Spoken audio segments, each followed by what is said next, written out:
हर हर महादेव साथिया, आप सभी का मेरे चैनल लव यू जिंदगी में कहीं भी से स्वागत है। आप सुन रहे हैं अर्चना वर्मा की लिखी हुई कहानी वफा। अब हम करेंगे। रणविजय ने वहीं बैठकर उन दोनों की सारी बातें सुनी। आशुतोष की बातें तो कुछ हद तक ठीक थी। ये सब कुछ जानकर किसी के भी होश ठिकाने पर नहीं रहते। आशुतोष का एक एक दर्द रणविजय अपने दिल पर महसूस कर रहा था। उसने आशुतोष का हाथ अपने हाथ में लेकर आशुतोष को हिम्मत दी, जिसके चलते आशुतोष सारी बातें बता सका। आशुतोष ने सब कुछ रणविजय सब बताकर ऐसा महसूस किया जैसे कि उसने अपने दिल पर रखा हुआ भारी बोझ उतार दिया है।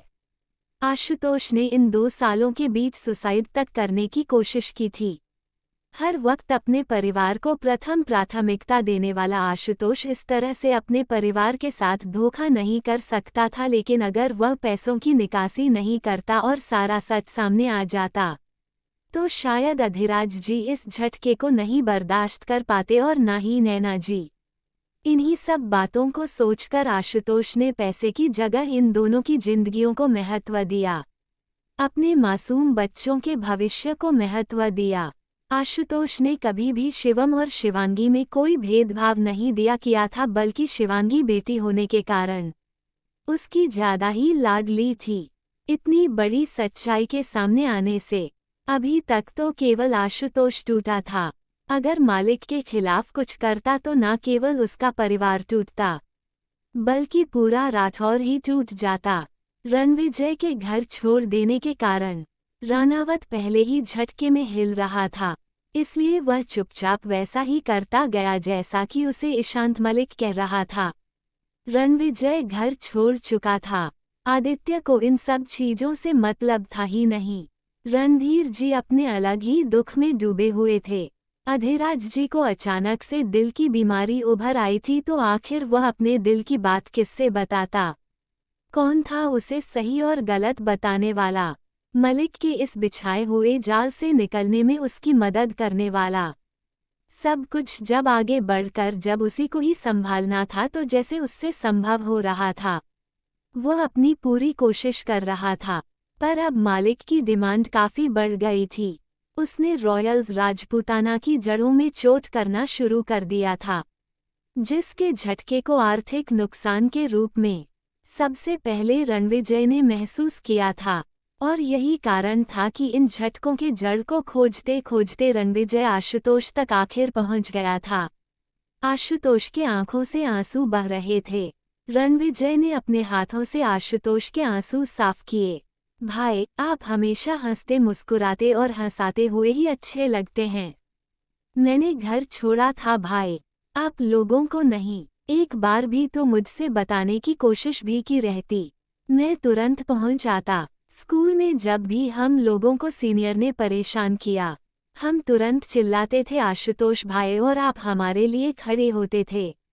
मेरे लिए आपने कितनी बार डैड की डांट खाई, कितनी बार हमें बचाया। तो आपने ऐसा कैसे सोच लिया था कि आपके लिए मैं नहीं आऊंगा? मैं डर गया था रणविजय। तुम तो मलिक की हिस्ट्री जानते हो ना, वो किसी की जान लेने में भी पीछे नहीं हटता है। आशुतोष ने कहा। बात भी सही थी। घर परिवार वाला इंसान मलिक जैसे गुंडे से सीधे टक्कर लेने में कई बार सोचता है। रणधीर जी और अधिराज जी ने भी अपने बच्चों को यही सिखाया था कि उस बिगड़ेल को देखकर अपना रास्ता बदल लिया करो, बाकी सब कुछ हम लोग देख लेंगे। वह तो अधिराज जी और रणधीर जी की इकट्ठे ताकत थी, जो मलिक इन लोगों को कोई नुकसान नहीं पहुंचा पाता था। रणविजय ने मानसी की तरफ देखा। मानसी का घबराया हुआ चेहरा उसे कुछ और ही संकेत दे रहा था। ऐसा लग रहा था कि जैसे कि रणविजय की इस बात को जान जाने के बाद मानसी कुछ ज्यादा ही घबरा गई है। रणविजय ने आशुतोष के हाथ पर अपने हाथ रख कर कहा, आपको याद होगा कि हम लोगों ने बेंगलुरु वाले प्रोजेक्ट में बिना लड़ाई झगड़ा किए हुए मलिक को अच्छी मात दी थी। इस बार भी मलिक को मात देने के लिए हमें कोई सॉलिड प्रूफ की प्लान बनाना पड़ेगा। लेकिन अब आपको ऐसा कुछ भी करने की जरूरत नहीं है। जब तक अंकल ठीक नहीं हो जाते, तब तक इस मैटर को यहीं पर क्लोज कीजिए।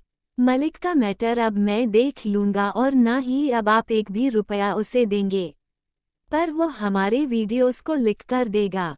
मानसी ने कहा, उसकी चिंता तुम मत करो, उसके लिए मैं हूँ, वो ऐसा कुछ भी नहीं कर सकेगा। रणविजय ने गौर से मानसी की तरफ देखते हुए कहा, अच्छा एक बात बताओ, रात के 1 बजे तुम आशुतोष भाई के कमरे में गई ही क्यों थी? रणविजय को मानसी पर शक हो रहा था और इसका कारण भी था। अवस्थी भले ही रॉयल्स राजपूताना की अंडरटेक कंपनी थी, पर मानसी अवस्थी की सबसे ज्यादा दोस्ती निशांत मलिक से थी। मुझे होटल स्टाफ ने कहा था कि सर प्रोजेक्ट की हार्ड कॉपी मांग रहे हैं। मानसी ने कहा, तो तुम्हें फोन करके कंफर्म कर लेना चाहिए था। ऐसे कैसे तुम आधी रात को भी किसी के कमरे में जा सकती हो? रणविजय ने पूछा। यह कोई और नहीं बल्कि मेरे जीजू भी लगते हैं।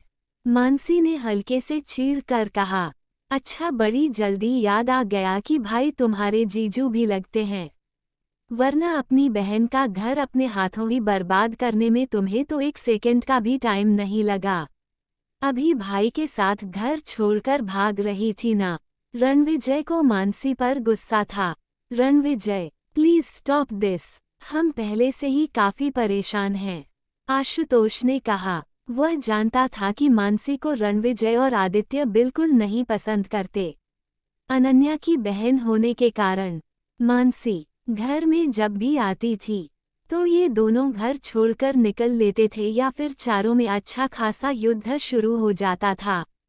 और सबसे ज्यादा हैरानी की बात ये होती थी कि हर वक्त रणविजय और आदित्य के खिलाफ मोर्चा खोले रहने वाली नव्या भी इस मैटर में रणविजय और आदित्य की साइड हो जाती थी। ऐसे में आशुतोष को ही बीच बचाव करना पड़ता था। ओके, फिलहाल के लिए आप ऑफिस जाए और तुम अपने घर जाओ। रणविजय ने इस मैटर को यहीं पर क्लोज करते हुए कहा, मेरे भाई से दूर रहो, वरना मलिक तो कुछ बाद में करेगा, पहले मैं ही तुम्हें समुद्र में अपने इन शुभ हाथों से फेंक दूंगा। कैफेटेरिया से निकलते वक्त रणविजय ने हल्के से मानसी के कानों में कहा, पर रणविजय को सबसे ज्यादा हैरानी इस बात पर हुई कि मानसी ने पलटकर जवाब देने के बजाय भरी हुई आंखों से रणविजय की तरफ देखा था। इसका क्या मतलब था? क्या मानसी सच में इनोसेंट थी? घर आने के बाद उसने तुरंत अपने कुछ आदमी मानसी के पीछे लगा दिए। आशुतोष के मैटर का जल्दी से जल्दी कोई समाधान करना ही था। इसके अलावा सबसे बड़ी मुसीबत जो सामने खड़ी थी वह थी रॉयल्स राजपूताना की मार्केट वैल्यू। मलिक ने कई प्रोजेक्ट रॉयल राजपूताना के हाथ से छीन लिए थे। कई बार तो 0.1% कम अमाउंट के चलते मलिक ने राजपूताना के बड़े बड़े प्रोजेक्ट छीन लिए थे। रणविजय इस बात को हमेशा ही सोचता था कि आखिर मलिक को उनके टेंडर की परसेंटेज कैसे पता चल जाती है, और हर बार मलिक का टेंडर 0.1% ही पीछे क्यों होता है। आशुतोष को ब्लैकमेल करके भी मालिक ने राजपूताना को जबरदस्त आर्थिक धक्का भी दिया था। ऐसे में रॉयल्स राजपूताना की साख कमजोर हो गई थी। अगर एक लार्ज अमाउंट राजपूताना के खाते में नहीं डाली गई तो फिर कई कंपनियों में ताला बंद करने के अलावा कोई रास्ता नहीं बच सकता। प्रॉब्लम छोटी नहीं, बहुत बड़ी थी। मलिक ने इस बार दोहरा वार किया था इन पर। रणविजय मलिक के इस वार का पलटवार देने के बारे में काफी शिद्दत से सोच रहा था। तभी उसके दिल और दिमाग ने एक साथ एक नाम सुझाया, ईशानी। इस नाम के दिमाग में आते ही रणविजय के होठों पर मुस्कुराहट आ गई। Love you wifey. रणविजय उछल पड़ा। क्रमशः आगे पढ़ने से पहले वीडियो को लाइक और चैनल को सब्सक्राइब अगर नहीं किया है तो प्लीज कर लीजिए। बेंगलुरु वाले प्रोजेक्ट में मलिक को चारों खाने चित करने में सबसे ज्यादा दिमाग ईशानी का लगा था। बाकी यह चारों रणविजय, आदित्य, अदम्य और अभिनव मस्ती करने के लिए ही गए थे, पर ईशानी ने अपने प्लान के अनुसार सबको अलग अलग काम दिया था। चारों कोने इतने मजबूत कर दिए गए थे कि मलिक चाहकर भी इनके प्लान को नहीं जान सका। और न ही उसे ऐसा कोई मौका मिल सका जिससे कि वो इन लोगों को कोई नुकसान भी पहुंचा सके। इसलिए रणविजय ने सबसे पहले इस मैटर में ईशानी से ही बात करने की सोची। लेकिन वो ईशानी से सारी बातें बताकर आशुतोष भाई को ईशानी की नज़रों में छोटा नहीं कर सकता था। बात उसके भाई की थी, इसीलिए वह ईशानी से कैसे कुछ पूछे, इस बात को वह सोच रहा था। घर आकर आज रणविजय अपनी ही सोचों में गुम था। उसने कई बार ईशानी से इस बारे में बात करने की कोशिश भी की। इसके लिए उसने कई बार ईशानी को आवाज भी लगाई और जब ईशानी उठकर उसके सामने खड़ी होती थी तो रणविजय के सारे शब्द गायब हो जाते थे। वह चाय का बहाना बनाकर अपने दांत दिखा देता था। अब एक कभी चाय नहीं मिलेगी, चुपचाप जाकर सो जाओ और अपनी बेटी को भी सुला लो, वरना मुझसे बुरा कोई नहीं होगा। अंतिम बार रणविजय को वार्निंग देते हुए कहा, मम्मा, पापा को मत डांटो, मैं अपने पापा के लिए चाय बना रही हूँ। नन्ही सी शिवी अपने किचन खिलौने से खेल रही थी। उसने प्लास्टिक का खिलौना कप रणविजय के आगे कर दिया। लो पापा, चाय पी लो, मम्मा से बात मत करना। शिवी रणविजय के गोद में बैठती हुई बोली, अरे मेरी प्यारी सी जिंदगी, अगर तुम नहीं होती तो मेरा क्या होता। रणविजय ने प्यार से शिवी के गालों को चूमा। जवाब में मासूम सी जिंदगी ने अपने छोटे छोटे दोनों हाथ रणविजय के गले में डाल दिए। दोनों ने इस तरह से जताया कि जैसे उन्हें ईशानी की यहाँ मौजूदगी से कोई फर्क ही नहीं पड़ रहा। दोनों बाप बेटी का प्यार देखकर ईशानी ने आंखें बड़ी बड़ी करके रणविजय की ओर झूठे गुस्से से देखा। रणविजय ने अपना चेहरा ईशानी की तरफ बढ़ाया ही था कि मासूम सी शिवी ने रणविजय के होठों पर अपने छोटे छोटे हाथ रख दिए। पापा, मम्मा को किस्सी मत देना, उसने तुम्हें चाय नहीं दी है क्या? शिवी की बात सुनकर ईशानी के होठों पर शर्मीली सी मुस्कुराहट आ गई। वही रणविजय खुलकर हंस पड़ा, पर ईशानी ने इस हंसी में छुपी हुई रणविजय की प्रॉब्लम को महसूस कर लिया था। रात को जब ईशानी बेड पर आई तो रणविजय के सीने पर सर रखकर रणविजय की धड़कनों में अपना नाम जिंदगी सुनते सुनते जिंदगी सो चुकी थी, पर रणविजय सामने दीवार को देख रहा था। क्या बात है, परेशान लग रहे हो? ईशानी ने धीरे से शिवी को किनारे करते हुए पूछा।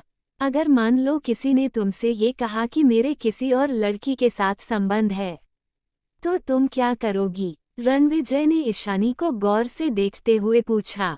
ये कैसा सवाल है? रणविजय की बात पर ईशानी ने चौंककर उसकी तरफ देखा और फिर दूसरे ही पल मुस्कुरा दी। पहली बात, ऐसा हो नहीं सकता, और दूसरी बात, जब ऐसा कहेगा तो मैं सीधे तुमसे इस मैटर पर बात करूंगी और उससे प्रूफ मांगूंगी, ईशानी ने कहा। उद्धरण चिन्ह ...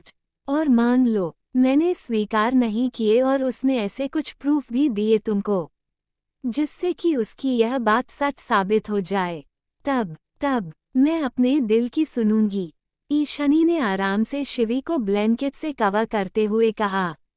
पर क्या ये जरूरी है कि दिल हमेशा सच ही कहे? रणविजय ने उलझते हुए पूछा।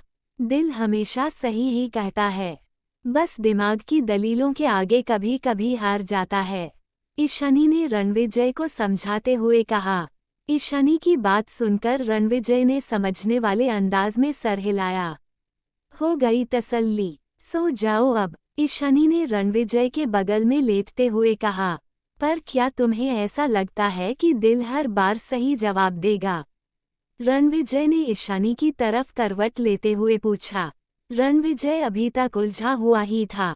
यह उसके दिल का मैटर तो था नहीं जो वह दिल से पूछकर सुलझा लेता। यहाँ तो उसे दिल और दिमाग दोनों की जरूरत थी। बिल्कुल, ईशानी ने एक शब्द में जवाब दिया और फिर गौर से रणविजय की तरफ देखने लगी। क्या बात है, इतने परेशान क्यों हो? किसी ने कुछ कहा है क्या, या कोई प्रॉब्लम है? ईशानी ने पूछा। हाँ, मेरा एक दोस्त है, उसे किसी ने कहा कि उसकी बीवी के दूसरे किसी के साथ संबंध है और उसका बच्चा भी उसका नहीं है। अब बताओ ऐसे में उसे क्या करना चाहिए? अंत में हारकर रणविजय को आधा सच और आधा झूठ ईशानी से बताना ही पड़ा। कौन है ये दोस्त? ईशानी ने पूछा। स्कूल फ्रेंड है, तुम नहीं जानती, रणविजय बात बनाते हुए बोला। अगर उसे अपनी बीवी पर भरोसा नहीं है तो चुपचाप डीएनए टेस्ट करवा ले। अगर घर नहीं तोड़ना चाहता है तो, वरना जहां भरोसा नहीं वहां पर रिश्ता नहीं। ईशानी ने कहा। यार, तुम तो मेरे दिल की बात जान जाती हो। तुम्हें कैसे पता चला कि मैं घर टूटने नहीं देना चाहता? रणविजय ने आश्चर्य में ईशानी को अपनी बाहों में लपेटे हुए पूछा। तुम शायद भूल रहे हो कि तुम्हारे दिल में मैं रहती हूँ। ईशानी मुस्कुराते हुए बोली। ये बात भी ठीक है। दिल की मालकिन से दिल की बातें कहाँ छुप सकती हैं? पर डीएनए टेस्ट करवाए जा चुके हैं और सारी रिपोर्ट उसके इस शक की पुष्टि करते हैं। समझ में नहीं आ रहा है कि क्या किया जाए। अगर रिपोर्ट पर भरोसा करते हैं तो घर टूट जाएगा। सबसे तो छोटे छोटे बच्चे अनाथ हो जाएंगे। एक उन दोनों का ही बच्चा है, पर दूसरे बच्चे के पैदाइश में इस हुई गलती के कारण पहले बच्चे का भविष्य भी अधर में चला जाएगा और दूसरे का तो भविष्य ही खत्म हो जाएगा। रणविजय ने आंख बंद करते हुए कहा। दूसरे की कही सुनी हुई बातों पर भरोसा करने से अच्छा है कि इंसान खुद अपने स्तर पर इन सब चीजों की अच्छे से जांच पड़ताल करें। इससे उसको फैसला लेने में आसानी होगी। अगर दूसरे बच्चे से लगाव है तो फिर बीवी की गलती को माफ करने में कोई ज्यादा परेशानी नहीं होनी चाहिए, और अगर माफ ना भी किया जाए तो अपने बच्चे के लिए समझौता किया ही जा सकता है। पर घर तोड़ना किसी भी हाल में सही नहीं रहेगा। लेकिन इस समझौते के लिए भी दूसरे को अपनी गलती का एहसास होना बहुत जरूरी है। ईशानी ने कहा। Love you scholar. रणविजय ने अपने होंठ ईशानी के गालों से सटाते हुए कहा। अब इस स्कॉलर का क्या मतलब है? ईशानी ने आंखें दिखाई। अरे यार, स्कॉलर से शादी करने का कुछ तो फायदा होना चाहिए, रणविजय ने चिढ़ाते हुए कहा। ठीक उसी समय शिवी ने अपने सारे कंबल फेंक दिए थे। उसे गर्मी लग रही थी। बहुत पिटोगे रणविजय, काहे की स्कॉलर, जब करना इन महारानी जी की सेवा ही है। ईशानी ने रणविजय के पास से उठकर शिवी को फिर से ढका। नखरे तो देखो इन देवी जी के, लगता है कि कहीं की राजकुमारी हैं। शिवी नींद में भी ईशानी से गुस्सा थी और उसका हाथ झटक रही थी। तो इसमें शक क्या है? ये तो रानावत की राजकुमारी है। रणविजय ने शिवी को वहां से उठाकर फिर से अपने पास में ले लिया। रणविजय ने अपने एक ओर शिवी को सुलाया था तो ईशानी को अपने दूसरे बांह पर सर रखकर लेटने का इशारा किया। ईशानी का हाथ अपने हाथ पर महसूस करते ही शिवी ने तुरंत रणविजय के ऊपर से ईशानी का हाथ हटा दिया और अपनी नींद से भरी हुई आंखों को गुस्से से खोलकर ईशानी की तरफ देखा और फिर अपने छोटे छोटे हाथों से रणविजय के चेहरे को अपनी ओर घुमाया और उसकी छाती पर अपना सर रखकर सो गई। ये लड़की भी ना, जब मुझे तुम्हारे पास बर्दाश्त नहीं कर सकती तो किसी दूसरी औरत को क्या करेगी? ईशानी शिवी की हरकत पर सरप्राइज थी। आइंदा से मेरे को कुछ भी मत बोलना, वरना मेरी बेटी तुम्हें छोड़ेगी नहीं। अब मेरी टीम मजबूत है, रणविजय ने धीरे से शिवी का सर चूमते हुए कहा। रणविजय और ईशानी चैन से सोती हुई शिवी को देखकर हंस रहे थे। रणविजय और ईशानी की इस छोटी सी दुनिया में भले ही परेशानी आती थी, लेकिन मासूम शिवी की मासूम हरकतें हर वक्त उन्हें हंसने के लिए कोई ना कोई कारण जरूर दे जाती थी। रात काफी हो चुकी थी। रणविजय ने दोनों को अपने मजबूत बाहों में समेटकर खुद भी अपनी आंखें बंद कर ली। यही उसकी छोटी सी प्यारी सी खूबसूरत सी दुनिया थी, जिसका वह बेताज बादशाह था। भले ही आज वह रानावत के आलीशान पैलेस में नहीं था, इस घर में रानावत पैलेस जितनी सुविधाएं नहीं थी, पर उसका ये छोटा सा घर खुशियों के मामले में रानावत के आलीशान पहले से कई लाख गुना बेहतर था। अपनी मजबूत बाहों में ईशानी और जिंदगी को समेटे हुए रणविजय इन दोनों को दुनिया की हर एक बुरी नज़र से बचाना चाहता था। लेकिन वह नहीं जानता था कि उसकी खुशियों पर दुश्मनों की नज़र पड़ चुकी है। बहुत ही मुश्किल समय आ चुका था। क्या हुआ था क्या नहीं जानने के लिए बने रहे अगले भाग तक। तब तक के लिए वीडियो को लाइक और चैनल को सब्सक्राइब करना मत भूलिएगा। खुश रहिए, स्वस्थ रहिए और यही यूट्यूब पर मिलते रहिए। मिलते हैं अगले भाग के साथ। हर हर महादेव।